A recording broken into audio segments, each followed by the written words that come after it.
Nasermo na ni Pangulong Duterte ang mga opisyal ng MWSS, Manila Water at Maynilad kaugnay ng krisis sa tubig.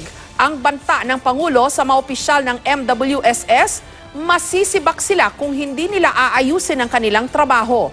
Posible rin daw putulin ang kontrata ng mga water concessionaire. Samantala, ipinaliwanag ng Malacanang kung bakit ang Kaliwa Dam ng project ng China at hindi ang proposal ng isang Japanese company ang inaprubahan ng gobyerno.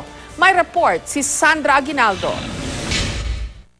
Sa isang pulong sa Malacanang kahapon, pinagbantaan daw ng Pangulo ang mga opisyal ng MWSS na umayos at kung hindi ay sisibakin sila. Sa statement ni Presidential Spokesperson Salvador Panelo, hindi na raw pinakinggan ng Pangulo ang paliwanag ng mga opisyal ng MWSS at water concessionaire sa problema sa tubig. Magdadahilan lamang daw naman ang mga ito. Simple lang naman daw na hindi umano nila ginawa ang kanilang trabaho at inuna ang kanilang kikitain. Pangulo lang daw ang nagsalita sa loob ng 40 minuto.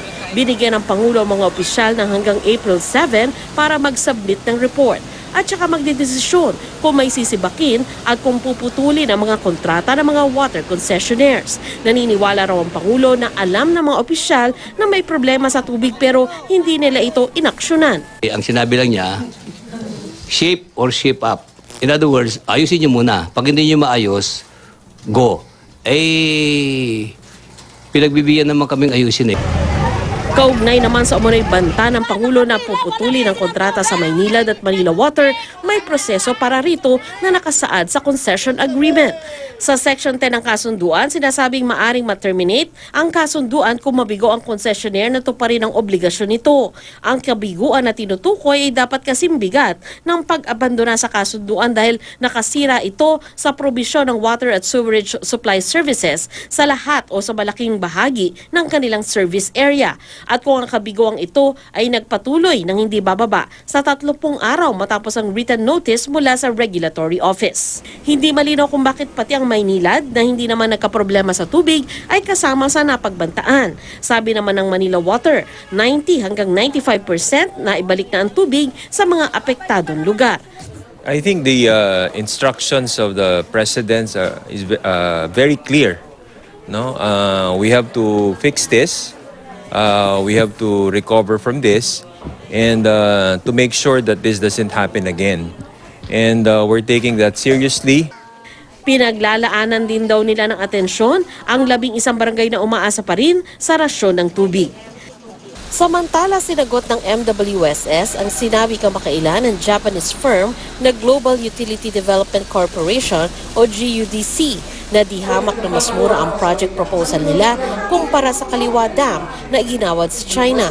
Ang dam na ito ang inaasahang magiging sagot sa pangangailangan sa tubig ng Metro Manila. Sabi ni GUDC CEO Toshikazu Nomura, $800 million ang halaga ng project ng China, samantalang $440 million lang ang sa kanila. There is no truth to that. 248 million lang talaga po yan at 12.2 billion. Hindi po yan $800 million ang sinasabi. Nakatipid tayo ng something like 6.5 billion pesos. Ayon din kay Finance Assistant Secretary Tony Lambino, WEIR project ang proposal ng GUDC pero mas kailangan daw ng bansa ang isang dam. Ang WEIR o isang uri ng mababang dam ay umaasa sa agos ng ilog. Kapag walang agos, pag may drought, wala rin pong tubig mula sa isang WEIR. Sa ilalim ng nakarang administrasyon sa PPP o Public-Private Partnership, idadaan ang pagpapagawa sa Kaliwa Dam.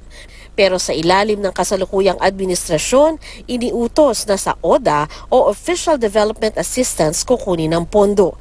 China ang nanalo sa bidding. Ang bottom line dyan ay what is more beneficial to the public. Ang presyo ng estimate para sa solicited PPP project was 18.7 billion pesos.